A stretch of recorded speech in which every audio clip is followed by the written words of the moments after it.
SSC general ম্যাথের set of ফাংশনের একটা অঙ্ক, সিলেট বোর্ড 2002 এর একটা অঙ্ক।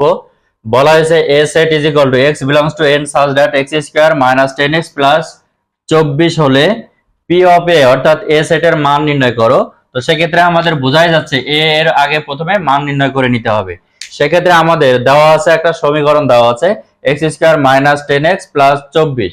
এখান থেকে এই জায়গা থেকে আমরা এর মানটা বের করে নেব। সেক্ষেত্রে আমরা সমীকরণটা লিখলাম x square minus 10x plus 24 is equal to 0। এখান থেকে এক্স এর মান পাওয়ার পরে আমরা পাওয়ার সেট অফ এ আমরা বের করতে পারবো। সেক্ষেত্রে আমরা এই সমীকরণটা করার জন্য 24 আগে উৎপাদকে আমরা বিশ্লেষণ করে নেব। সেক্ষেত্রে 24 নিজে, এরপরে 12 দুগুণে 24, 3 8 24, 4 6 24। এখন এই উৎপাদক এমন ভাবে বের করব জানো যে কোনো দুইটার যোগ বিয়োগ করলে -10 হয়।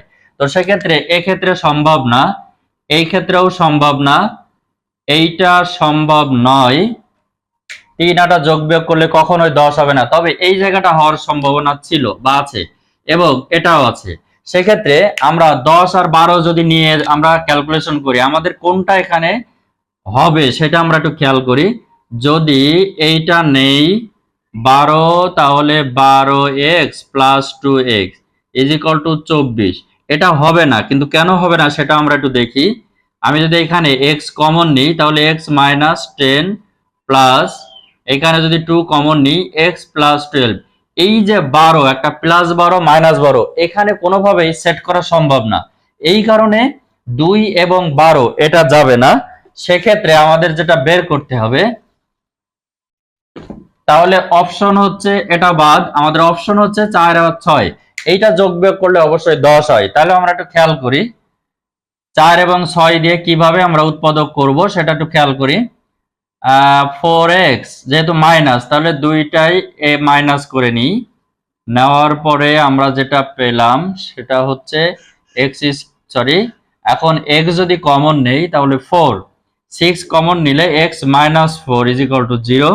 এখন ক্যালকুলেশন করে আমরা এটা পাই, তাহলে হয় x minus 4 is equal to 0 আর x ইজ ইকুয়াল টু 4 এটা লিখতে পারি, অথবা x ইজ ইকুয়াল টু 6 লিখতে পারি। সেক্ষেত্রে a এর মান যেটা আমরা পাবো 4 এবং 6।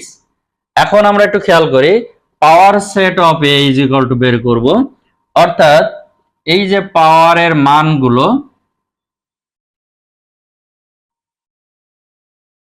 এই পাওয়ার সেট বের করার জন্য আমরা সবসময় একটা বিষয় খেয়াল করি 2 টু দি পাওয়ার n, অর্থাৎ এখানে যে উপাদান থাকবে সেটা আমরা বসাবো n এর জায়গায়।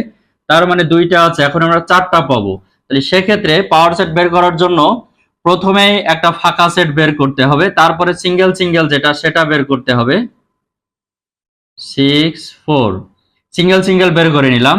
এরপরে ওই যেটা দেওয়া থাকবে সেটা নিজেই একটা হবে, সেটা নিজেই একটা হবে। এখন এই যে আমি পাওয়ার সেট বের করলাম, তাহলে দুইটা যখন উপাদান পাবো সেক্ষেত্রে পাওয়ার সেটের সংখ্যা হবে আমাদের 4টা। কেন, এইখানে যদি দুইটা উপাদান থাকে 2 to the power n, n is equal two 2 বসালাম, তাহলে 4। এখন আমরা 4টা হলো কিনা আবার একটু খেয়াল করি। প্রথমে আমাদের একটা ফাঁকা সেট আসবে, এরপরে যে কয়টা উপাদান আছে সেই কয়টা সিঙ্গেল সিঙ্গেল ভাবে বসে যাবে। ওকে, এরপরে ওই যেই উপাদানটা থাকবে সেটা নিজেই হবে একটা, তাহলে 1 2 3 এবং 4 এটি হলো আমাদের উত্তর।